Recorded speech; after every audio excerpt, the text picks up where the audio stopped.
বন্ধুরা, বিশাল বড় একটা খবর বেরিয়ে আসছে। ভারত খতরনাক রাফায়েল বিমান নিয়ে হয়রান হয়ে গেছে।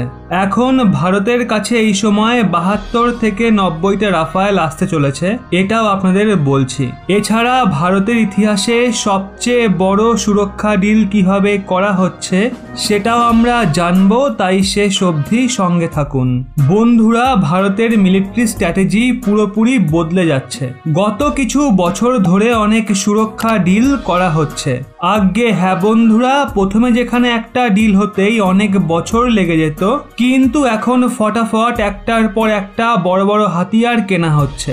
এরই সাথে আমাদের ভারতীয় প্রধানমন্ত্রী আমেরিকা পৌঁছেছেন, যেখান থেকে অনেক বড় খবর বেরিয়ে আসছে। বন্ধুরা, আগামী বছরে মানে 2022-এ অনেক বড় বড় সুরক্ষা সন্ধি পাইপলাইনে রয়েছে। তার মধ্যে অনেকগুলো তো ফাইনালও হয়ে গেছে। এতে আরো 36টা রাফায়েলের ডিল হতে পারে। আগে হ্যাঁ, ভারত রাফায়েল বিমানের পারফরমেন্সকে দেখে এতটাই ইমপ্রেস হয়ে গেছে যে আমাদের ডিফেন্স এক্সপার্ট এছাড়া আমাদের অফিসাররা এবং তারই সঙ্গে ভারতীয় বায়ুসেনাও আরো 36টা রাফায়েল কেনার কথা বলেছে।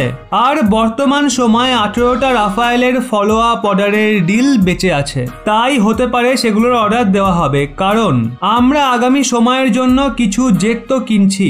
ভারতীয় বায়ুসেনাও এটাই চায়। তাই আগামী সময়ে ভারতের কাছে 36টা আরো রাফায়েল আসার সম্ভাবনা রয়েছে। আর যে নতুন রাফায়েল আসবে সেগুলো বর্তমান সময়ে মজুদ রাফায়েলের থেকেও অনেক উন্নত হবে।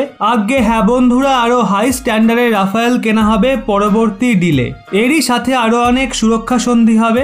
যেমন সদ্যই একটা খবর বেরিয়েছে, ভারতীয় সেনার দ্বারা আরো একটা সুরক্ষা ডিল করা হয়েছে 118টা অত্যাধুনিক অর্জুন ট্যাঙ্কের। এরই সঙ্গে আপনাদের বলতে চাইবো, এর আগেও ভারতীয় সেনা অসংখ্য মাত্রায় অর্জুন ট্যাঙ্ককে অলরেডি ইউজ করেছে। তো এক্ষেত্রে এত দ্রুত আমাদের সেনার মডার্নাইজেশন দেখতে পাওয়া যাচ্ছে। এরই সঙ্গে আমরা আগামী সময়ে P-8I পোসাইডন বিমানের ডিলও দেখতে পাবো। সেই সঙ্গে মিলিটারি ট্রান্সপোর্ট এয়ারক্রাফটের ইশারা UAVs ISTAR, যেটা একটা রিকনোসেন্স এবং টার্গেটিং এয়ারক্রাফট, সেটাও কেনা হবে US থেকে।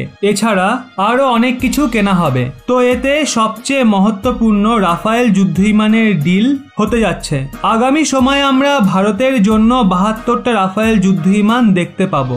আর হতে পারে ফলো আপ অর্ডারের দরুন 18টা আরো রাফায়েল বিমান কেনা হবে, যার জন্য রাফায়েলের টোটাল নাম্বার 90 পর্যন্ত পৌঁছে যাবে।